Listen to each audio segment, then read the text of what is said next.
This is the Lone Crater YouTube. We hope this video helps. In this video, I will explain how to make Velveeta Nacho cheese.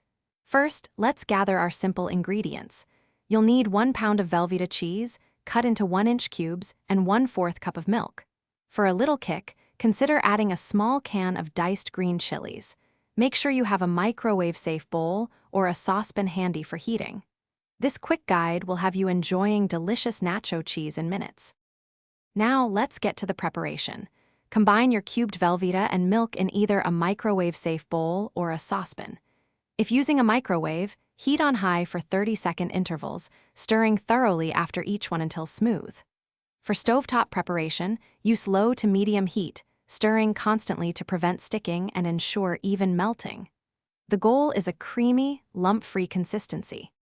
Once your cheese is perfectly melted, it's time to customize.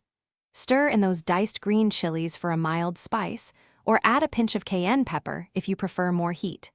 A dash of cumin or garlic powder can also enhance the flavor profile.